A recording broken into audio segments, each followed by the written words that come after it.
Ruddy Turnstone is a Harrisburg-based indie rock artist. His new single, I've Been to This Dungeon Before, is an epic, moody, but catchy piece of music that features guest vocals from Jessica Boyer and violin from Robin Chambers. Out now on all streaming platforms.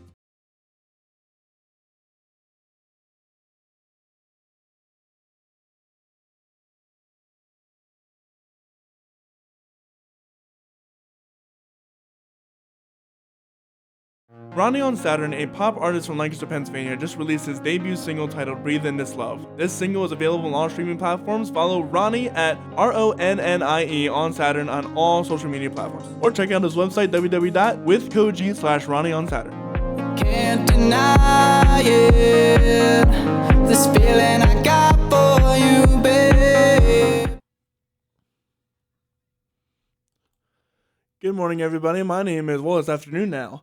It is afternoon now, yeah. Good afternoon, everybody. My name is Corey Rosen, and you are listening to the Story Podcast. Today I have on a super awesome guest, Mr. Dan Meyer. Got it. From engineering in multi-million-dollar recording studios and music venues to the classroom, Dan has worn many hats during his short time in the music industry. Originally from the suburbs of Philly, Dan has dug his roots in Central PA. Graduating from York College of Pennsylvania in 2016, he quickly returned to manage the college's new recording studio and organically transitioned into teaching their music production courses. Through his academic years, he jumped at every opportunity and grew a network of industry professionals in the area that opened up several doors.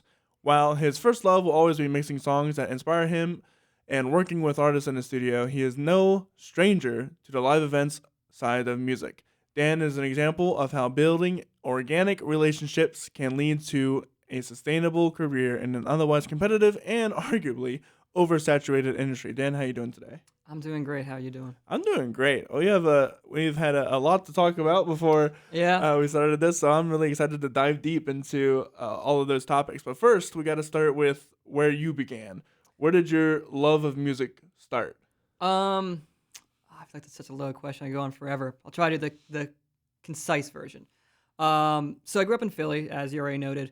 My dad is a singer-songwriter, so I always kind of grew up around music at least. How I got into playing it myself is kind of funny, but I was like 9 at the time, so it tracks for a 9-year-old. But basically, my school, every year the band would go to Hershey Park for like the Cavalcade Music Festival, whatever it is, I don't remember. And I was like, oh, I get to miss school for a day and go to Hershey Park? Sure. So like that's why I joined band, honestly, which sounds so hilarious in like how it's become a career, but But it tracks. Yeah. It tracks I mean, I was 9. Yeah. So I did that, and I was in band for a bit. It was kind of more of an extracurricular type thing for a bit, and then some of my friends started a band. Like we had someone pick up guitar, another bass player, and they wanted to play a band. And I was a percussionist. I hadn't played drum set that much at the time, but I was like, I could learn drum set. Why not? That sounds like a fun thing. So did that. Had bands all throughout. Middle school through high school, and then into college and everything. Eventually, graduating high school, it came to time where decide what you want to do. That thing that we put on 18-year-olds of what do you want to do for the rest of your life? Let's sign hundred thousands worth of loans, and what do you want to do? And funny enough, so it's really that my parents pushed me, and I'm grateful they did. But I was the mindset. Sorry, I should backtrack a little bit here. I decided I wanted to go for recording because one of my high school bands, like we hit the point where we wanted to start making music, like actually that people consume, not just playing shows. So we tried to record it. It was one of those things where like, how hard could it be? So I tried doing it myself. It was awful, and we eventually hired someone else to do it. But through that process, I still learned that I really enjoyed it. And like, this is a really cool thing. I like that I can get the creativity out. I just fell in love with it. So I was like, okay, I want to get into mixing and producing and all that. And through some research, I saw like, those internships and things like that. So my original idea was to just kind of do like maybe a 2-year degree at community college and then try and do internships and stuff. And that can be a viable path too. But my parents were very much the type of like, no, you're going to a 4-year school. I was like, okay, angsty teenager. I fought that a little bit. And then we started visiting schools, and York was just the one that I went to, had the program I was looking for in music industry and recording technology as their degree. It's what I got. But had the degree I was looking for, and it was also one of those things that on the campus, talking to the professors, I just felt comfortable. And we talked about this earlier before we went on air, but like, we're both introverts. I've definitely learned to talk and be more extroverted, but at the end of the day, I'm an introvert. So that comfortability, that feeling at home was very important to me. And that's what York had over the other schools I looked at. They felt very welcoming. I felt like I could fit in. So I went and did that, and really that's the thing that opened up so many other doors for me. And I know we'll talk a lot about networking here and stuff, but one of the things I stress as a college professor too, is that the degree you get, that physical piece of paper for this particular field in engineering and recording, if you want to be working in studio and that kind of stuff, you're not paying that tuition fee for the piece of paper. You're paying for networking opportunities to hopefully have professors that have a network they can share with you, to meet people, to build a portfolio, because like you'll have access hopefully to equipment that you wouldn't otherwise have. Like this room we're in right now is a great example of like people don't have this normally in their house. No. But as a student here, you have access to it and you can use it. That's the stuff you're paying for. That's what that tuition dollar is really going towards for you. So if you're going to school for this kind of stuff, just my quick PSA is if you're not networking and you're not taking advantage and building that portfolio while you're in school, that is a grave mistake. Do not do that, please. And I'd argue that goes for really any kind of job. Oh yeah, absolutely. Yeah. I mean, there's stuff like, I guess I'll put it this way of, you can walk into a recording studio and if you're trying to get hired, they're not going to ask for your degree. No. They're going to ask for that portfolio and like, what have you done? What's your work? Yeah. I mean, you can't do that with nursing. Like nursing, you need a degree. Yeah, okay, with doctors and stuff, yeah, Yes. of course. So there's things where you have to have a degree. Trade jobs. I would say. You don't need a degree for this stuff. It doesn't. And now I don't want to say that to disparage college. Like, I'm a professor, and it worked for me very well. But if you're gonna pay that money, and college it's expensive. It is. If you're gonna do that, make sure you're actually going in with the right mindset and taking advantage of that opportunity. It's something I be my students hit all the time, and my youngest students are like 18.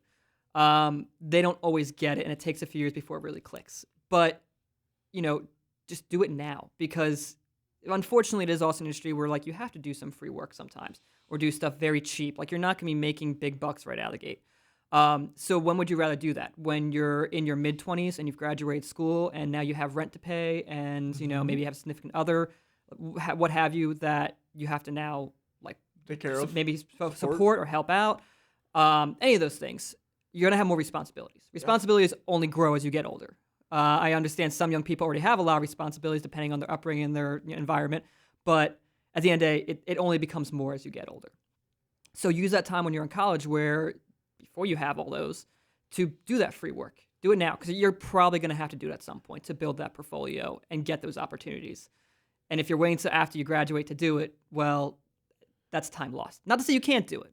You can, but to say it's going to be a whole waste of time to do free stuff later. Yeah. Where you can't afford to do free stuff. Mm-hmm. College, and this is something I didn't realize. I went to college at 17, which is still a child comparatively. Yeah. Oh yeah. So I didn't know what I had, and granted, I didn't do the stereotypical American college experience of going out and partying and everything. This is a Bible college, but even I didn't take advantage of it. I have colleagues here or professors here that have been on Broadway, that have been that graduated from Peabody, that know people like high level musicians in the industry, and I just didn't take advantage of it until after I went to college and started this podcast. Now I'm starting to take advantage of all those things. And it's like, I don't want to disparage anyone. Better late than never. Yeah, better late than never for sure. But you can always do it. Like, there's people in their 30s that find us, figure out what they want to do in life, and they make it happen. That's true. So again, I don't want to be disparaging to those people, but at the same time, for those of you that you think this is what you want to do, and you're in school for it now, and you're paying tuition, this is your PSA to hopefully get you to take advantage now. Yeah. Because you're going to look back, like there's still things, even saying this now in hindsight, I'm like, oh, I could have done this better. Oh, I could have been X further along in my career if I had done this however many years sooner. Hindsight's 2020. Yeah, hindsight's 2020. And that will make you realize, oh, well, in 10 years, I'm going to regret it if I don't start it now. Yeah. So get started now. And I'll say I was lucky in that I had a real drive for this stuff. I knew I wanted to do it. And like I said, my original plan wasn't even to go to school. So when I got there, I was like, I just want to get in and record. Like that was the itch I had that I needed to scratch. So I found a way to do it. Like I did an internship before I was actually allowed to, because at York, least the time, I don't know if they changed it, you couldn't take an internship for credit until you had 60 credits already. I had no patience for that. So I just found a studio that would take me as an intern. I did it basically outside of the college, technically. All this to say is I was hungry for every opportunity. So I naturally gravitated towards doing this stuff. But that being said is if someone had told me what I am saying now, I probably would have taken even more opportunity than what I did. I don't have regrets necessarily, but again, hindsight being 2020, Just lost chances. yeah. I could have done more, but you can always do more too. So you can't beat yourself up too hard about that. But then I have students now that and I don't want to be again disparaging them either. Like I had a student recently say to me, we're working in a live sound class, and they were very apprehensive about even just touching the console. They're staying in the back, and I'll be frank, like. Because of how that degree is set up, I get a mixture of students. Some want to be A&R reps. They don't actually want to be in production. But it's a more universal degree than that. So, like, those people get mixed in the production classes. So I'm aware of that. I know that some don't have that drive for recording or live sound because that's not realistically what they want to do. And I'll be honest, this student was quiet in the back of the room, and I kind of assumed that they were in that camp. And then I finally asked, like, what do you want to do? And they're like, oh, I want to do live sound, like what this class is for. I was like, why haven't you come up and, like, you haven't even touched the console? And, like, I'm afraid of making a mistake. I was like, no. Make the mistake. I'm not going to lie to you. You're going to make mistakes. Yeah, I'm not here gonna is where lie. you need to make mistakes. Exactly. Because what's going to happen is you're not going to somehow set the console on fire. Like, that would be impressive, honestly. Like, what are you going to do? It's going to feed back. Okay. That's fine. How many times have I fed back at a show? Countless. And I learned more and more on how to avoid that because I made the mistake.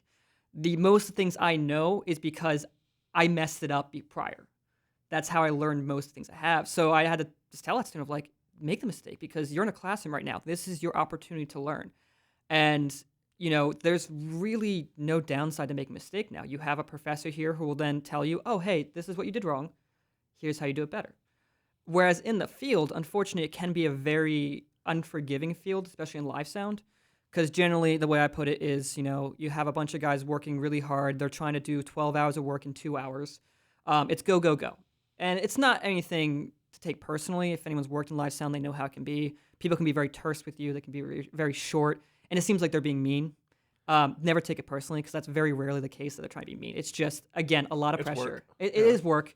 And again, the way schedules are, as a production manager, I learned that like we are trying to squeeze like a whole day's worth of work in a few hours a lot of time. So there's not a whole lot of room for error. But all that said, do you want to make the mistake in that environment where someone may just be like, oh, okay, you're in my way. Just go. They won't even tell you necessarily how to fix the mistake, and that will happen too. I'm going to be honest with you. That still happens to me when I'm working with people at a higher level than myself. But if you can avoid that and make the mistake while you're in a classroom and have a professor who will literally just take you by the hand and walk you through it and is not going to reprimand you for it, when would you rather make that mistake if you had the choice? Right, exactly.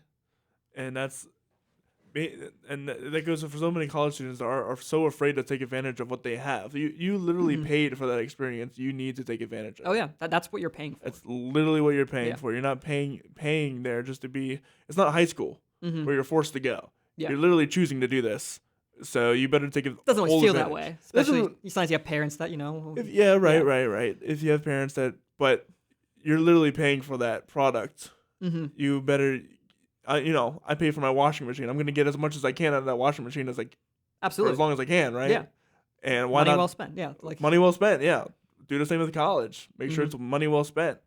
I agree with you. The piece of paper means nothing. Yeah. For me, especially for music composition. Oh, great, you went to music composition. What have you done? They want to see what have you composed. Yeah, what have you composed? Because, it's the old thing you have with the college students say all the time is C's get degrees. Yeah. Yeah. You did get a degree and you barely passed. Yeah, right. So right. You barely know the material and you still got that degree. But a studio's never going to ask for your GPA. They're never going to ask for the transcript. They don't care, frankly. And don't get me wrong, there's some things, especially if you're in the more corporate side of it, like if you want to go and engineer for like Marvel, which is owned by Disney, yeah, that piece of paper is going to come into more play. Or if everything else being equal, having that on your resume, if you have two people with a great portfolio, similar experiences, and this one person went to school for it and maybe gathered a little more from that, and the other person didn't, maybe that'll give you a leg up. Slight edge. Yeah, and maybe it really depends because what else was that person doing instead of being in school? If they Right. were engineering in a big studio or like mentoring with, a big name engineer, maybe that's the leg up. I don't like Hmm. it It's varies there, but go and get your experience at college. yes, that is the core of what I'm saying. Yes. Yes. If we want to make it super concise. Sorry, I can be long winded, but So, you we kind of skipped over your whole entire band phase. yes, Let's sorry. go. Let's go back into that. Okay. I mean, so much of it is really just like I like playing in bands. I don't have a whole lot of a resume in that sense of like doing anything super cool. Um, what would you like to know about my bands? I What are guess some of the what was the genre? I mean, we have some of your songs here. we do. Yes, that's from the current band I'm playing with. Let's talk about that then. Let's talk about "Light for Love." Life for Love. Okay. So I can't speak too much of the lyricism. I am not the lyricist. I am the drummer. Because we'll be frank about that. This band is I'd probably call them like very '90s inspired. Mm. I'm the youngest one in the band by about 10 years. I'm noticing a lot of bands nowadays are becoming more and more '90s inspired. Everything's cyclical. Yeah. In this case, it's that the main songwriter and those guys like they had their formative years in the '90s, I think, or a lot of their inspirations came from that. Particularly the singer and guitarist was the bass and drum tech for the band Live. If anyone knows them. Oh from New York. yeah. Yeah. So that's all. That's actually kind of how I found this band. If you want to hear that story, is I was engineering at Live Studio, Think Loud in York. There's some Rolling Stones articles and some drama around that band now. We won't touch on that. But basically, they had a studio in New York, Think Loud, beautiful, like multi-million-dollar space. I got to be an assistant on their 717 EP they put out and all that stuff. But all this to say is I got to work there, and the singer for the band I'm currently involved in nothing, Sean, being friends with Chad Taylor, the guitarist, they came in and they were actually recording an EP. And I was an engineer at the time. Like, they heard me play some drums, just sound checking them, basically. And shortly after, their drummer left the band. And it was one of those things of like, he sounded pretty good. Let's hit him up. So they hit me up. We jammed a little bit, and it just, it was a good fit. And that's kind of all she wrote. Is I just stuck with the band. Sweet. And did you also mix and master this too, or? I did. So I didn't master it. Dan Mausch, who's based out up North State, he's done like I think recently he did something with Avenged Sevenfold and stuff. So he's had some decent credits. He mastered it. I mixed it. I engineered a good chunk of it. I engineered the guitar, bass. Our friend Chris Lozer engineered the vocals, and he actually recorded me on drums as well because I was drumming. I didn't really want to engineer that too. So yeah, it was kind of a mix. We all have our say in the songwriting process. The core of it usually comes from our two guitarists. Bass player also has written a few parts. And then they come in, kind of with like the bare bones chords, the singer-songwriter version of the song, where it's like vocals and a guitar, which is the core of any good song.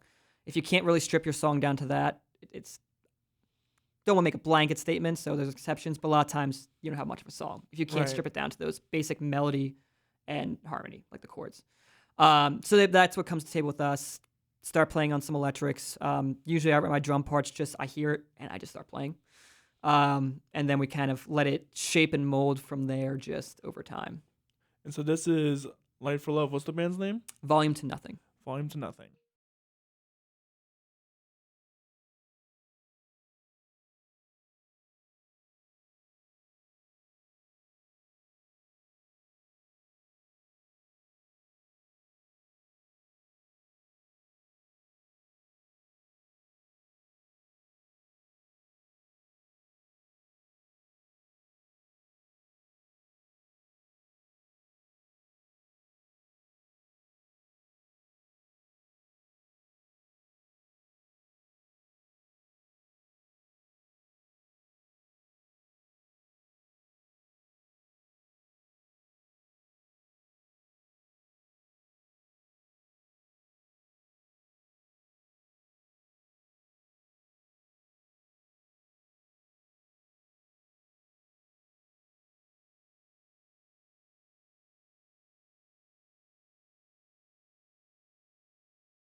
and that was Light for Love by, what was the band's name again? Volume to Nothing. Volume to Nothing.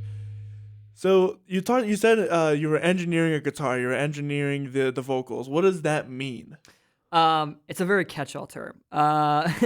So not like, fancy engineering, like, your mechanical engineers and guys building stuff, but essentially it's the person working the equipment, if I'm trying to boil down the most basic things. Okay. So the one that's actually sitting with the mixing console, your preamps, all your fancy gear, that's your engineer, the person that's running the session. And that term has also become blurred. Like it used to be when there's more money in the industry, you had like several people that have now become one person. As in, used to have a dedicated producer, a person that was just the creative drive and produced the song. And your engineer would be a completely different person. Be someone that their job was literally to put microphones on like cabinets or microphones on drums, plug them in, turn up the gain, hit record. Literally the chords and tech guy. Yes, it was the very technical side, and the producer would be more the creative side. Now, generally, those things get a little more conflated. It depends at the higher levels where there's still a bit more money. You may get more dedicated roles still, but a lot of times that is the same person doing that role. And even the term producer, has shifted or depends on who you ask. Like, I'm opinionated here, so I don't want to disparage anyone. I use that word a lot, but a lot of times people will create a beat and they call themselves a producer. To me, that's a beat maker, not a producer, unless you're really working with the artist and like changing up the arrangement. Then you start getting into production territory. If you're just making something like You're a beat making a track and then selling it, I would argue that's not a producer. But at the end of the day, call yourself whatever you want to call yourself. It really doesn't matter. As long as people like your product, who cares? At the end of the day, the points don't matter. Yeah, I can be elitist about stuff I want, but at the end of the day, it's an opinion. What does it really matter at the end of the day? But my point really being there is that a lot of these terms get very, again, blurry between you have a tracking engineer, your mix engineer is the person that takes the recorded stuff and then tries to make it sound good together. And then you have a mastering engineer, which mastering is like this weird black magic that no one really understands what it is. It's, again, a general term for, okay, the mix is done. What are the final steps to make it ready for distribution? That's mastering. And that can be anywhere from making some final changes to the mix to maybe make it translate across better systems better, because a song's not going to sound the same in the studio as it does in your car, Earphones, on your phone, out of your phone. Yeah, all that stuff. It's going to sound different. So sometimes getting that last step, and that's why personally we had Dan Mausch master this one, because me being in the band, part of the writing process, we went through pre-production. I engineered a lot of it, and then I mixed it. I was saying earlier, I had no objectivity left. I had no idea if the changes I were making on these songs were good or bad, lateral moves. I really didn't know anymore because I've heard them so many times. So you can't be objective at that point. So hiring Dan was basically a means to have another set of ears on it. And I even had him give me some feedback on, there's only one song he actually really gave me notes on, but I was like, hey, if there's anything that I can fix in the mix, let me know, because I will make those changes. Because I just couldn't tell anymore. Like, it's, you spend all your time and like with the same work, it just kind of starts to sound the same, and you're not sure if it sounds good or bad anymore. It's demo-itis almost, but like on the actual mix. Right. It's always fun when you create something and you just forget about it for a little while, and then like you come back to it and you're like, oh my gosh, what was I doing? Oh, 100%. Sometimes the best thing you can do is walk away and come back. Unfortunately, towards the end of this process, this EP took way too long to make, which some people would think would be a good thing. You get to spend a lot of time on it, but it was more so we started tracking the songs in like 2021, and we're just getting the songs out now. We're doing more the streaming approach where we're doing it single by single. So Incredible Liar actually is the first one that came out. You can listen down Spotify, Apple Music. This one, Light for Love, kind of actually, I just mentioned it's got a little bit of a premiere. That one's not actually on streaming yet. Oh, wow. And neither is The Galleon yet. So there's a little bit of a preview here on some stuff. But yeah, I mean, sorry, I lose my train of thought a little bit. But basically spent so much time with these songs, it just really made sense to get a mastering engineer in that could make some final tweaks to the mix and, basically be a little more objective. Because for them, it's like, first time I'm hearing it, I can make gut decisions on my first impressions, and hopefully that is an improvement. And I think it is, actually. I really like what Dan did with it. So if you're looking for a mastering engineer, I can highly recommend him. So let's actually go into The Galleon, and then after that we'll go into more of the networking, the professor side of things. So tell me about the Galleon. The Galleon, the most I can say about this one is it is my favorite song to play on drums. I come from a very metal background, and this is the one where I get to use some double kick on, and it's a little heavier, so it's more what I'm used to. It's try to keep the song pretty raw in the sense of it's a little messy, a little loose with time, but like I think in a way that really works for it. That's awesome. Well, this is the Galleon by Volume to Nothing. Mm-hmm.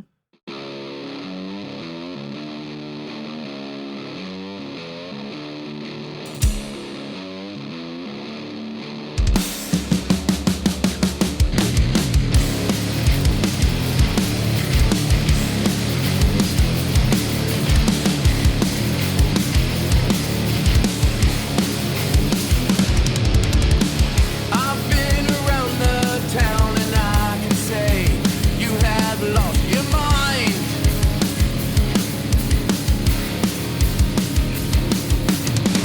I've been around the crowd and I can say you have broken lies.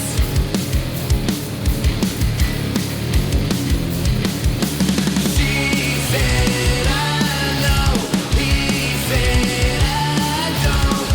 I've walked these halls and saw a side of you some may never see. I'm not caving in, 'cause I'm not playing this.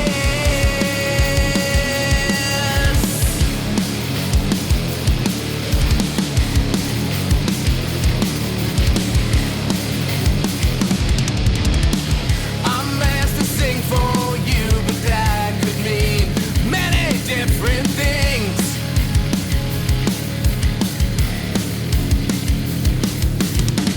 You're on a sinking ship, and I can say you're a ghost to me. Oh yeah. He said I know, she said I don't. I've walked the plank and swabbed the deck and said you're dried up to me. I'm not caving in, 'cause I'm not playing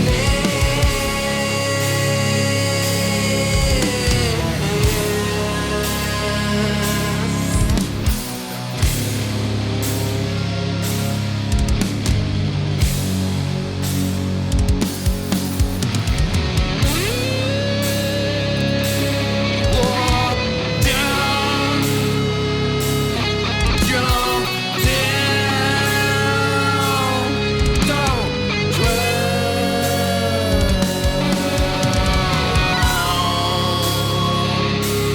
Walk down, climb down, find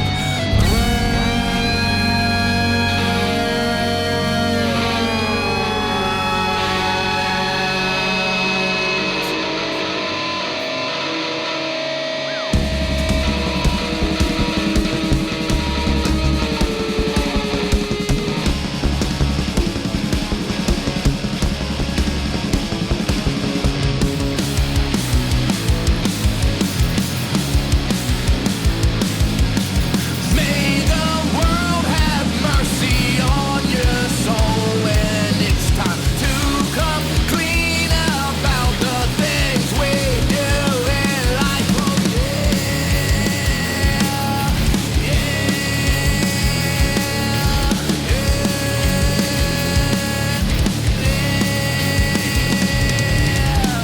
I've been around the town and I can say you have lost your mind.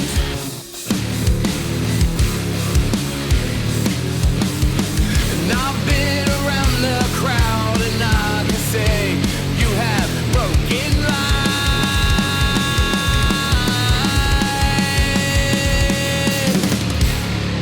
She said I know.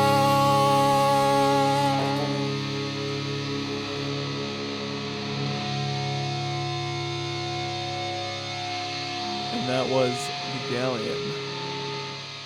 Volume to Nothing. Volume to Nothing. So, what a It's gonna long be all outro. feedback here for a little bit here. Let that die down. So just to explain that, this song bleeds into the next one, so that feedback I continues, see, very and then the much. next song kicks in. Very But yeah, much. very- I love songs that do that, like Mhm. Green Day's Boulevard to Broken Dreams and Yep. Holiday, or it's Holiday and a Boulevard of Broken Dreams. I think it is. Yep, same thing. I think it's Saint Jimmy Until We Are the Waiting. At Oh, the end of that. really? There's a few songs on that album that do that. I love Yeah. that. That's so much fun. And just because you brought it up, I got a comment. That is so. Talking about the musician side of stuff. That is the album I learned to play drums to. Really? 'Cause that would come out 2004-ish, which was around the time I really started getting into drum set. So I said started band at 9, up in 10 in 2004. So yeah, it was around when that album came out. I was probably a little late to hearing the album. Also being a 10-year-old hearing that album, a few expletives on there and stuff. Yeah, right. Parental advisory sticker. But I actually learned to play drums to that one. And then also another note on that album is I think that is almost a masterclass in a modern concept album because it still stands up as individual songs. You do not have to listen to it front to back. And in a streaming world, and this was still before streaming, you kind of need that because people don't listen to albums front to back anymore. You're not putting a vinyl record on a turntable and listening to the whole thing. You're not even putting a CD in a car and listening to the whole thing. You're on Spotify and you're listening to one song from one artist and the next artist, and it's all over the place. But that album also does hold up very well as telling a story. They have the Broadway play now, so that's pretty common knowledge, I think, that it's a concept album. But a lot of people, when it came out, did not know that at all. They didn't realize that St. Jimmy was a character or Jesus Suburbia is a character and all that stuff in this concept album, basically. Really? Yeah. I haven't listened to the whole album. You might have to. It's I might pretty have cool. to, yeah. If you're into that kind of stuff, yeah. Yeah, that's one thing I've realized that I have grown up in the single world, and I haven't ever dived into an album ever. Yeah. Even though I've been told repeatedly that I should. But I guess to have the point home, you've been able to listen to some of those songs, and they still stand up perfectly fine on their own. They don't feel like they're missing something or part of the story, which is something older concept albums can fall into. But those albums generally came from an era where you were listening to it on vinyl, and that's how the recording medium has changed so much. Is who's putting on a vinyl record and picking out song 3? They're not. They're playing from the start and listening through. You're not trying to put the needle down and find the right spot. That'd be impressive. It would be, honestly. That'd be a talent. It'd probably also find a way to wreck your records pretty quick there too if you weren't would. careful. But yeah, I mean that's a party trick. Oh yeah. I could go on a whole tangent there with the loudness wars and all that stuff. There's some interesting concepts, but unless you want to hear about it, I won't bore your listeners. We'll have to do another podcast on that because I don't know about that at all. That's the music production professor in me's coming out a little bit there, but let's dive more deep into that. Okay. Talking about musicianship as a professional musician, what that looks like. How do students become professional musicians, professional mixers? What goes into that? Mm-hmm. What are some of the biggest struggles that your students have in this day and age? Like so many things, the hardest thing is getting started. Excuse me. So we talked about billing and network and things like that. And that is, I'm going to answer your question, but I'm going to go on a little bit of a tangent here. But something we talked about earlier with networking. So many students think networking, they hear the term networking, and they think it's a buzzword. They think, okay, that's something I got to do. And they can tell you, oh, networking is what you have to do. Your network is your net worth, all that fun stuff. But they don't really understand what networking is. They think they go to a conference like Launch or Roots and Blues or something like that, and they start handing out business cards and resumes, or they just start emailing as many people as they can with that kind of stuff, and that they're going to get hired for it. That's not how this industry in particular generally works. You may get some bites that way. It can work, but you're playing a numbers game. You're going to send out, 100 business cards, and you may have one person show moderate interest. How you build these connections is through relationships. It is a relationship-based industry, and I mean organic, real relationships. I've had much more success at conferences after someone's panel, finding them hanging out at the bar or somewhere else after everything's done and offering to buy them a drink. And they'll be like, oh, yeah, it sounds great or something. You get them a drink. And sometimes that's where it ends. Sometimes they have no interest in talking after that point or in that conversation. But, that's a face they might remember. You show up, you meet them again, and you just keep showing up. And eventually they're like, hey, didn't I see you? Didn't you buy me that drink at Launch? Yeah, how you doing? So I didn't get to talk to you. Usually that's how it goes. And sometimes you'll buy them that drink and they actually will want to engage and have a conversation. And even that being said, that conversation may have nothing to do about work. Maybe they're a mix engineer, for example. They may not want to talk about mixing. Maybe they mix one of your favorite albums, and you may want them to talk about that, but they may not want to. You may have more success talking about their dog because they have a Bernese at home that they just love to death and they're a dog person. But you ingratiate yourself more to that person and you start building that relationship. Um, this also says that you're playing the long game with these relationships. You may meet that person and you may end up getting work from them or working with them, but it might not be for 5 years, more than that. Anecdotally, I can say that's how my career has been. I went to York College. I was the student. The reason I got opportunities because I was a student that kept showing up. I was hungry. Anytime there was something to do, I stepped up and I tried to do it. So through that, I had a professor, Sean Young. Shout out to Dr. Young, who's still a professor there. He does a great job. Has actually been a huge benefit to that program as well. So I definitely want to give him a lot of credit here and a lot of credit for helping me make connections. Because essentially what happened was he introduced me to Chad Taylor, who was the guitarist Alive. Chad, this was Alive right before they got back together with their singer. And they're being based in York. Were kind of like, I guess, more trying to be a part of the community at the time. And they were actually coming over to the college and building that connection. And he was like kind of working with the school's rock band and things like that. So because of that, I got to meet Chad. And I explicitly say meet, not work for, not anything like that. I got to meet him. And because Sean was so nice, he kept inviting me to these things to be able to meet Chad and show my face more often. To the point where, once I was 21, I was a senior and all that stuff, Chad did a panel and then we went out and got a beer afterwards. And it's really me just sitting there kind of having a conversation, but I was just a face there almost. But I did that enough and, Sean sung my praises to him enough that we had this signed artist for YMG that basically Chad heard. It was this band Port Ellis. I don't know if they're active anymore, but shout out to them. Great local band. But Chad heard their music and really wanted to produce them. And I was the student that got to go along and kind of hang out for that. And I got to do a little bit of engineering, just a little bit, not much. And all this grew into the point that eventually Chad was like, okay, I want to open the studio commercially. Because at that point, Think Loud was like a private studio the band had and friends of the band. And I was one of 3 people that he called up for this opportunity, and I got to work in this studio. This is also how I got to meet producers Carson Slovak and Grant McFarland. So they're rock metal producers. So if you know the band August Burns Red, they also did an Everclear record. They are in the band Galactic Empire, which is like the Star Wars metal tribute band, if you're familiar. I do know that one. So they've had some work, but I got to meet them through that because Carson grew up next door to Chad.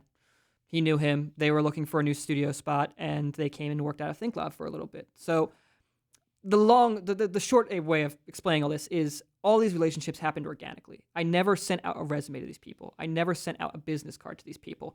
I just showed up, and then I got to meet them and work with them a little bit, and over time I earned their trust just by showing up and doing good work wherever I could. And that's so much of how this networking happens. And all this to say, going back to the original point of how do the students get started, it's a long, frustrating process. And it is just take every opportunity you can because you don't know what is the opportunity where you're going to see that person that may end up being that opportunity later down the line.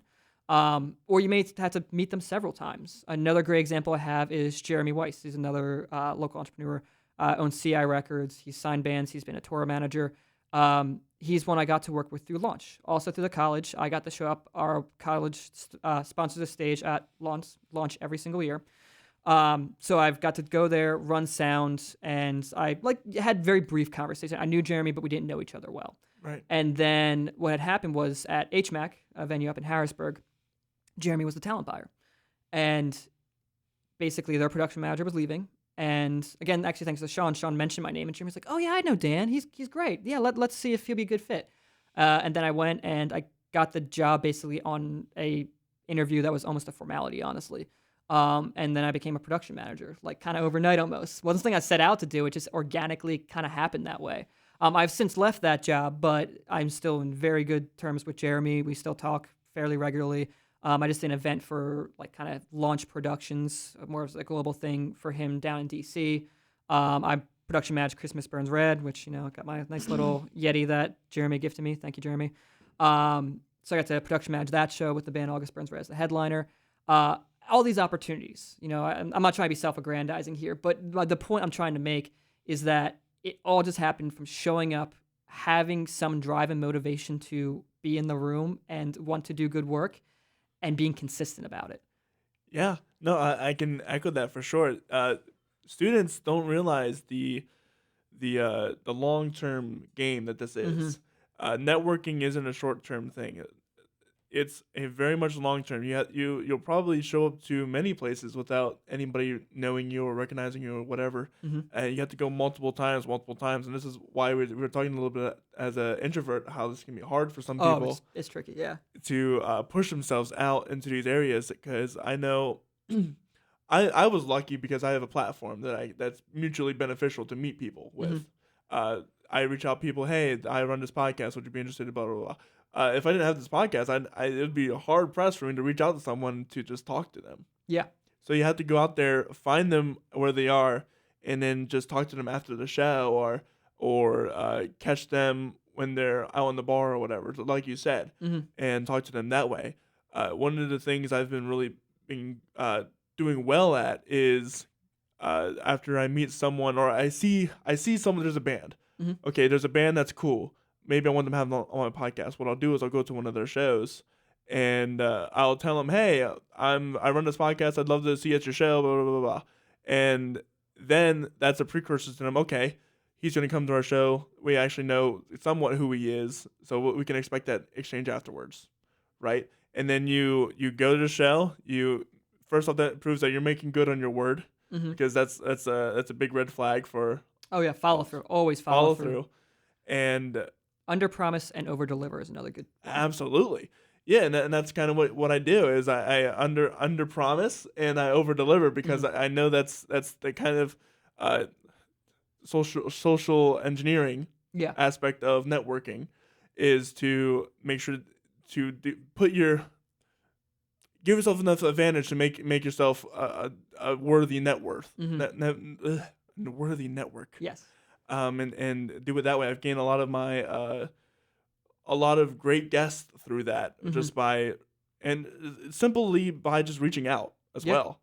And granted, showing up in person is the best way to do so, but even just a shot over Messenger like I did to you or did to so many other of my guests, like, hey, I heard you from this and this person. Would you be interested in going out somewhere or talking, whatever? And I mentioned this to you before, but for the sake of your listeners, another thing that you're doing great, that your platform provides you, is you get people to just talk about themselves. Yes. And people love, I mean, you can tell right now, I'm long-winded. People love to talk about themselves.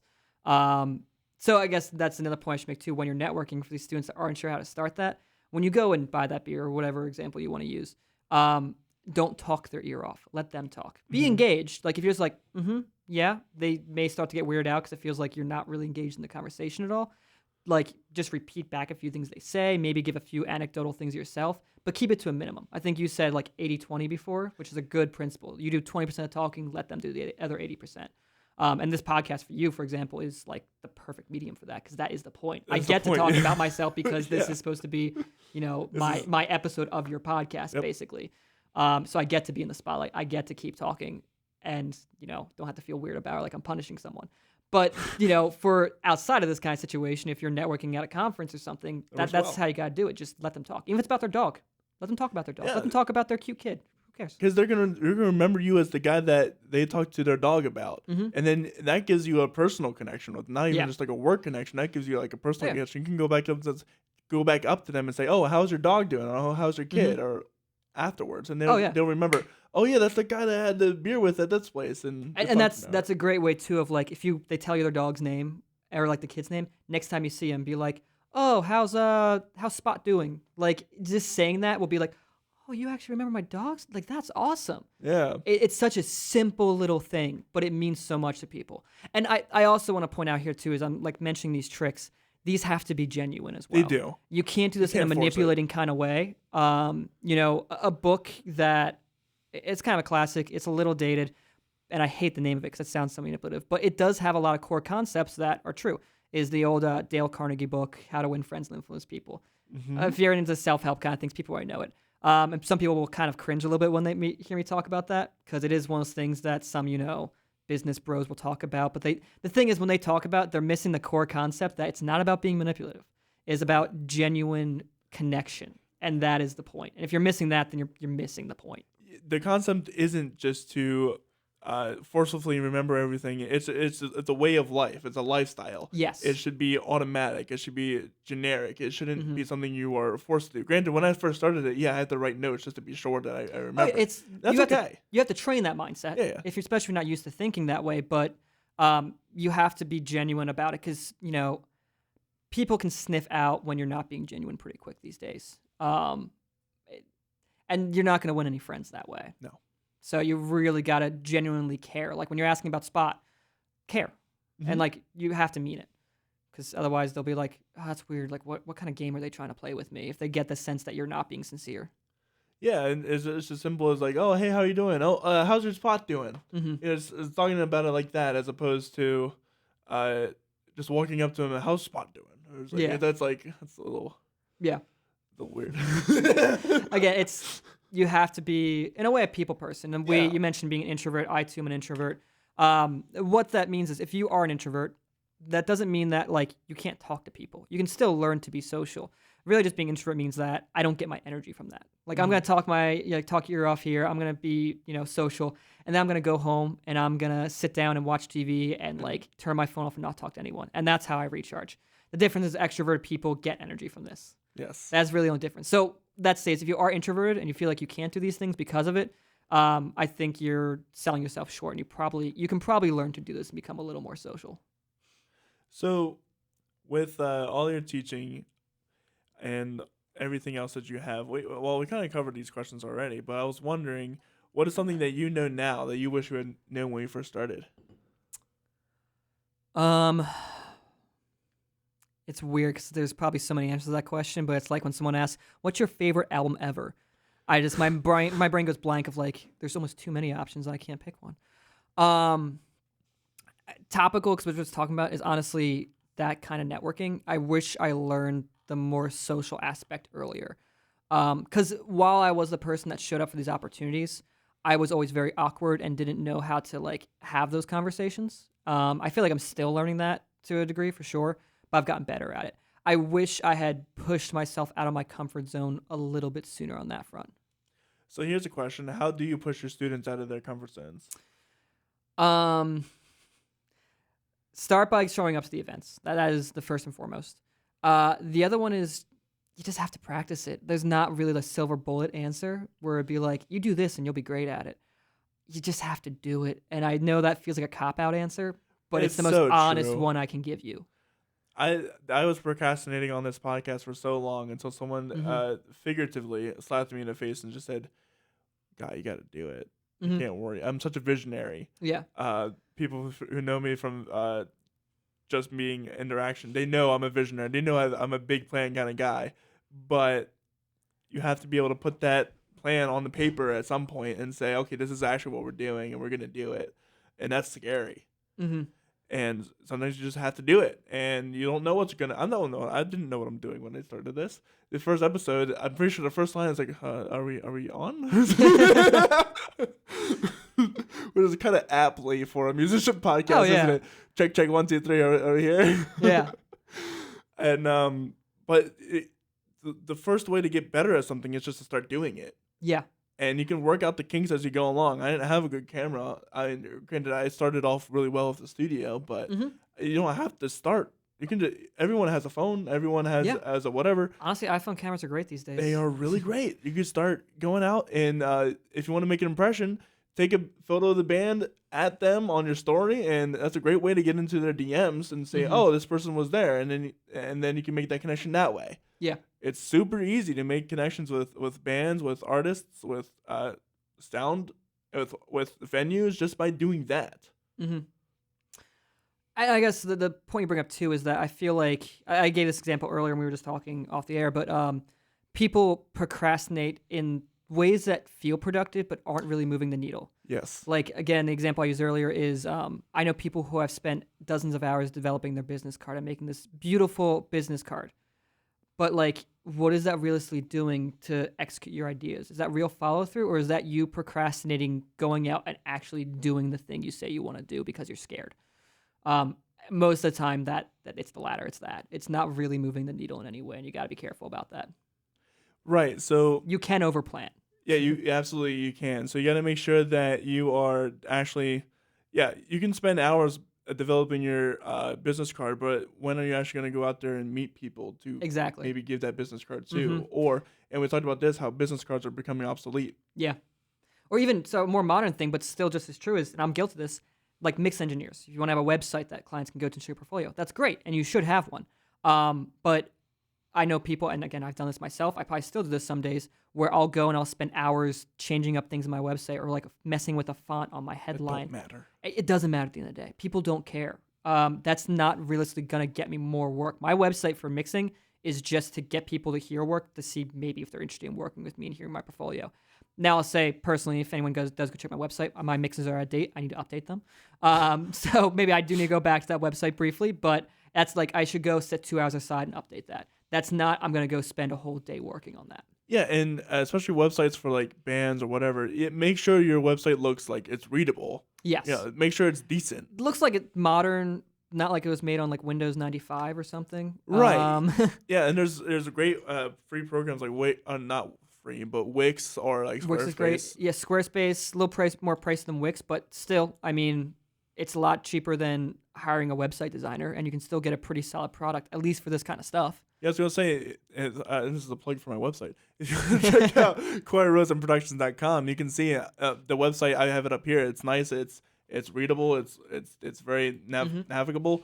It's super easy to make. I did this all by myself. I didn't have to like hire anybody. It's not that hard to do, but it's instrumental, and it doesn't take that long. I didn't take very long to just design this. Yeah. It's very much just what do I need? What do I have to have? Let's put it all in there. And honestly, even if your website feels like it's 80% there, but you're not launching your business or your project because it's not 100% there, who cares? Yeah. Just launch it, do the project, start trying to get the work. You can do that last 20% later. That's fine. Yeah, that's exactly what I did with this podcast. Was I didn't have all the I didn't have the website to do. I didn't have anything else. I want to make this into a nonprofit. I still don't have that yet. But who cares? Just do it first. Just start doing it. Yeah. Start doing it. You can figure that stuff out later. It doesn't have to be 100% done. Anyway. Yeah, and this also goes back to my anecdote about the student that's afraid to make mistakes. A lot of times people procrastinate because they're afraid of that mistake. Look, face it, you're gonna fail. You are going to make mistakes. That is a part of life.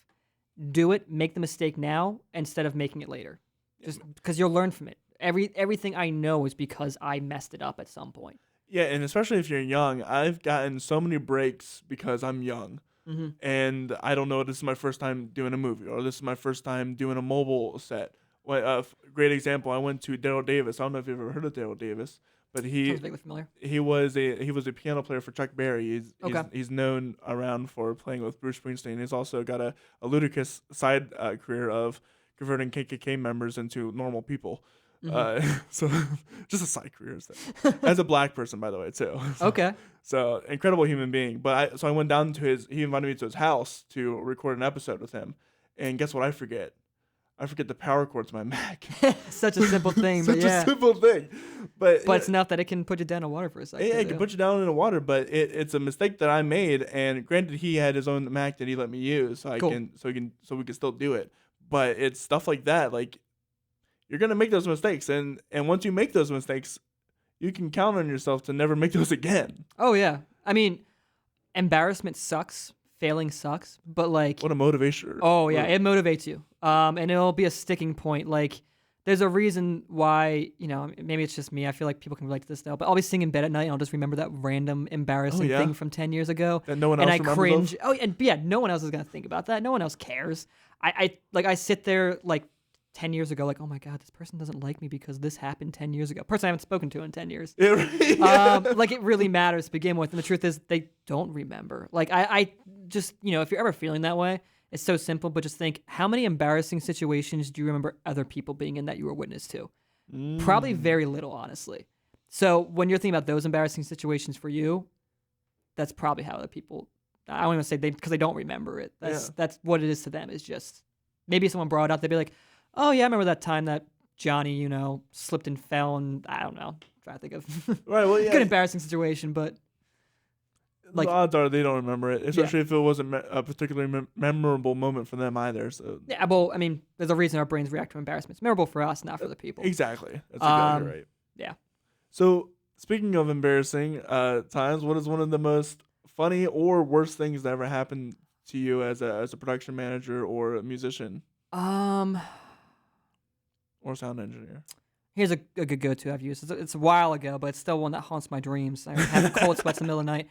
Um, so when I was in high school, if any metal fans out there, my high school band got the opportunity to open for Summer Slaughter, which is just a big metal festival, basically.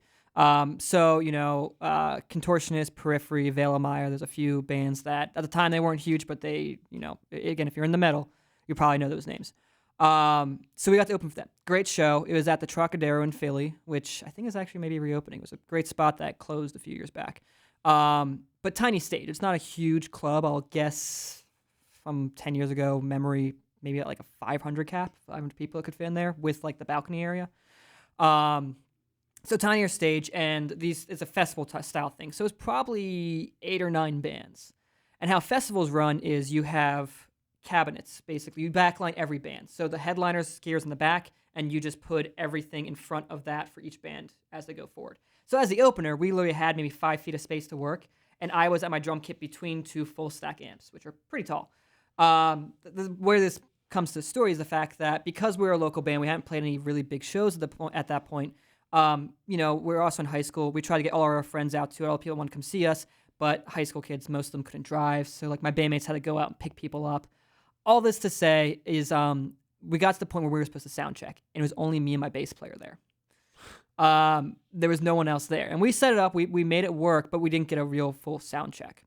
So, okay, fine. All right, of course, the venue staff's already frustrated with us. The tour, it wasn't a good look for us, unfortunately. But we were young. We learned from it.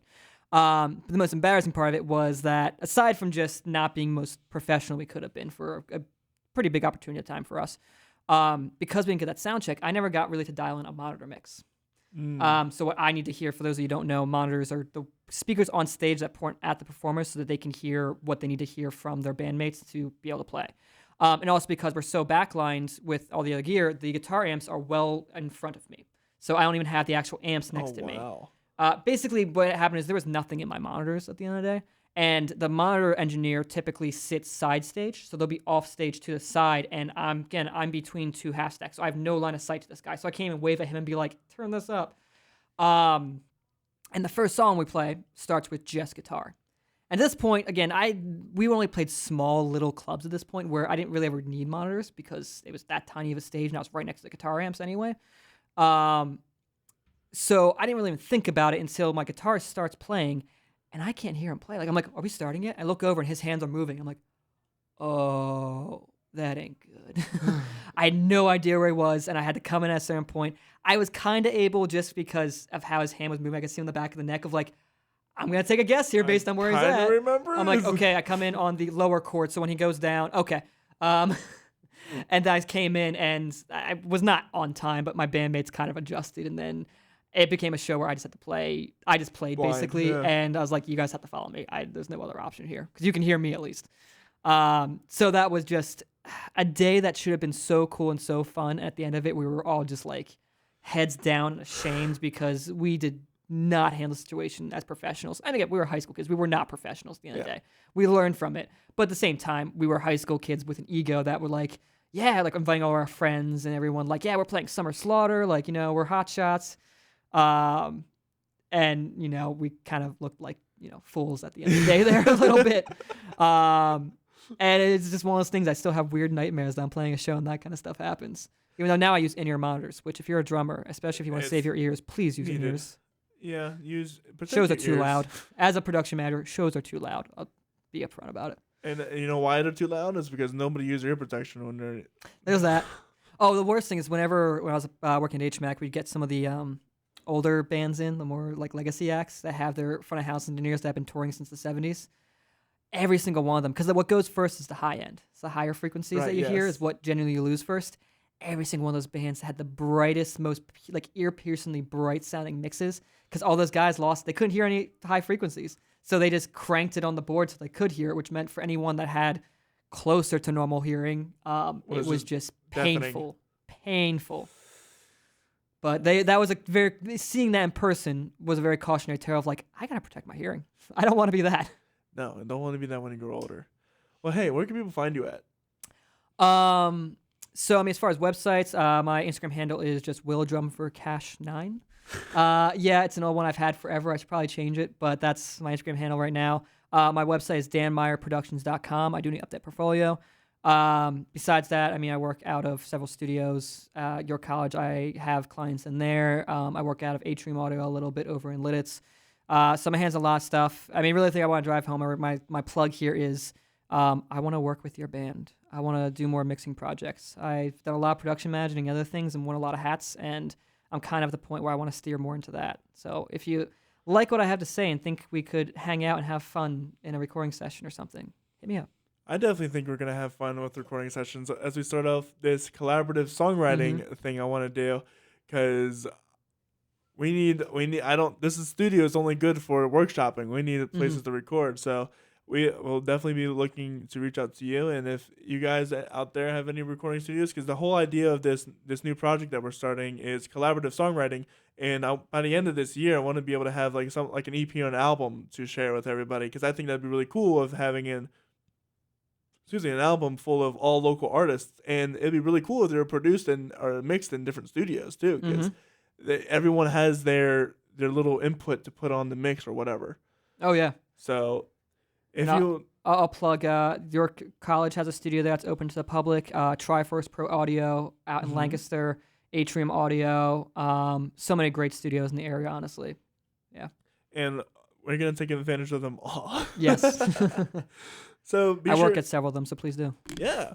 So if you are a musician that's interested in collaborative songwriting, or if you have just enjoyed this episode, you can go over to our website, CoreyRosenProductions.com. That's CORYROSEN Productions.com. You can find out more about me, my own projects, and this podcast full of 130 some guests before me, and a lot of guests after. This week on Friday, we have Dustin LeBlanc. He is a managing director over at West Shore Theater. He's also done artistic directing for many theaters and production companies over in Harrisburg, I think it is. But I'm really excited to talk to him. It's the first theater guy that I've had on in a while, so I'm excited to get back into the theater show world. And this Saturday, our interview with Night Owl Country Band, a band out of Indiana that run the Who's Who Award. And it's kind of a funny wordplay there, because it's who as in like an owl and then a who's who, right? And Love puns. Love puns. And they're off branch of the ISSA, which is the International Singer-Songwriter Association Awards. So it was a really great interview with them. And then next Monday, we have JC Fetlock, who has been a local artist in here for a while now. So I'm really excited to talk to them. And we have a lot of other guests that you'll just have to find out next time. Oh, I'm sorry, if I can do one more plug. Oh, sure. Too. Go for it. Volume to Nothing is opening up for the Black Moods on March 30th at Love Drafts in Mechanicsburg. So it should be a cool show if you can make it out to that one, too. That's a rough day. You know why? Why is that? Because that's also the CPMA Awards. Oh, it is. You're right. Yeah. That's a rough night. If you want to go, I don't know. If you don't feel like singing through awards. If you more want to mosh and crowd surf and do that stuff, come to our show. Mosh and crowd surf. That sounds like a good time. Well, I hope you guys have had if you like the show, please be sure to like, follow, comment, share the page. It really does help us out. And we really want to expand and do greater things for the musicians in Central PA. With all that said, I hope you guys have a wonderful rest of your day, and we will see you guys later. Bye.